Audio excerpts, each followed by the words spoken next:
Hello সবাইকে, আমি Anika. Welcome to my YouTube channel নতুন একটি ব্লগে আপনাদের সবাইকে স্বাগতম।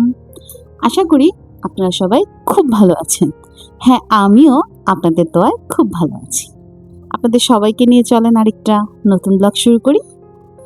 ব্লগের শুরুতেই দেখলেন আমি আজকে সকালের নাস্তা দিয়ে শুরু করেছি। আজকে সকালের নাস্তায় ছিল রুটি, আর আমি আলু দিয়ে একটি আলুর দম টাইপের কিছু তৈরি করতে চেয়েছিলাম, কিন্তু সেটা একদম আলুর ঝোল হয়ে গেছে। যাই হোক, কিছু করার নেই, কিন্তু টেস্টও ভালো হয়েছে। আমার খাবারের প্রশংসা কিন্তু আমি করি। তারপরে চলে গেলাম দুপুরে রান্না। আজকে কিন্তু বেশ কিছু রান্না করব। যেহেতু আমি একটু রান্না করি, তাই মনে হয় আমার কাছে এগুলো অনেক কিছু। আজকে রান্না করব ইলিশ মাছ ভাজা, ইলিশ মাছের মাথা দিয়ে মিষ্টি কুমড়ো, আর হচ্ছে আমার অর্জুনের পছন্দের সয়াবিন। যদিও আজকে সব রান্নার মধ্যে ইলিশ মাছের মাথা দিয়ে যে মিষ্টি কুমড়াটা রান্না করেছি সেটা মোটেও ভালো হয়নি। কেন ভালো হয়নি আমি জানি না। আমার কাছে মনে হয় মিষ্টি কুমড়ার সাথে বরাবরের মতো চিংড়ি মাছটাই বেশি মজা লাগে। কিন্তু আমি তো ভালো করেই রান্না করেছিলাম, কিন্তু তারপরও কি যেন একটা হলো, একটুও ভালো হয়নি। আমি তো মোটেও ভালো খাইনি, সবটা ফ্রিজে রেখে দিছি, জানি না খেতে পারবো কিনা। আপনাদের সাথে কথা বলতে বলতে বলতে আমার আজকে অনেক রান্না হয়ে গেল। এখন চলে আসছি একদম লাস্টে। এই যে বললাম, কি যে রান্না করেছি, কি যে টেস্ট হয়েছে আমি নিজেই বুঝতে পারি। যাই হোক, রান্না যেহেতু করেছি কিছু করার নেই। ওর বাবা যদিও খেয়ে বলেছে মোটামুটি, কিন্তু আমি না মোটামুটি স্বাদও পাইনি, একেবারেই পছন্দ।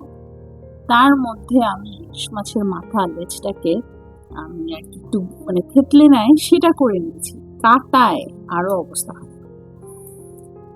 রান্না না জানলে যা হয়।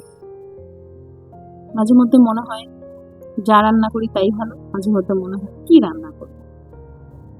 এরপর চলে আসলো আমার পছন্দের পার্ট। কেন বললাম, আমি না বরাবরের মতো ইলিশ মাছ ভাজাটা খুব পছন্দ করি। আজকে আমি ইলিশ মাছ ভাজা দিয়ে সবটা ভাত খেয়েছি, আর ওইগুলো নিয়েছিলাম যেহেতু একটু ভিডিও করতে হবে তার জন্য। আপনাদের সাথে কথা বলতে বলতে আমার এই তরকারিটাও হয়ে গেল।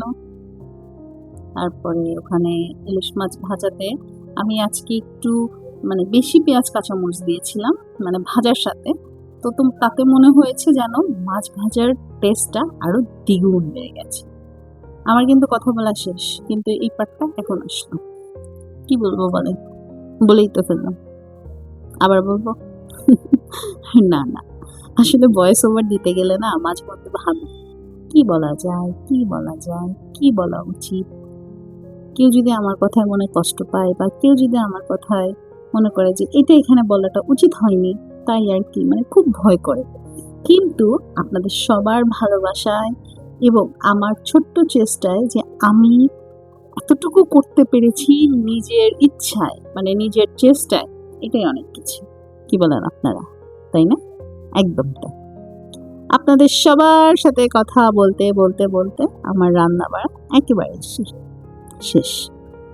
এরপরে রান্নাঘরটা একদম ক্লিন করে গুছিয়ে খাবার টাবার সব সাজিয়ে গুছিয়ে রেখে দিলাম। চলে গিয়েছিলাম গোসল করতে, আরো ঘরের আরো অনেক কাজ। তারপর বাবুকে নিয়ে চলে গেলাম খাবার খাওয়ার জন্য। তো আমি না এই ভিডিওটা আগেও করেছি, সেটার খেয়াল করিনি। তো যেহেতু এখন এডিট করা হয়ে গেছে, তাই আর রয়ে গেল, সরি সবাইকে। এরপরে খাওয়া শুরু করলাম। ওই যে বললাম আমি আজকে মাছ ভাজা দিয়ে আমি আজকে সব ভাত খেয়েছি, তাই ভিডিওর স্বার্থে একটু করে নিয়েছি। তারপরে চলে গিয়েছিলাম এলোহায়, বাবুর ক্লাস ছিল। ওখান থেকে এসে তো রাতে ভাবলাম যে আজকে বেডশিটটা চেঞ্জ করা খুব প্রয়োজন।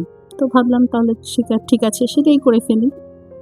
সেটাই করে একদম বেড টেড গুছিয়ে নিলাম। তারপরে কিছু কাপড় ছিল, সেগুলোও গুছিয়ে নিলাম।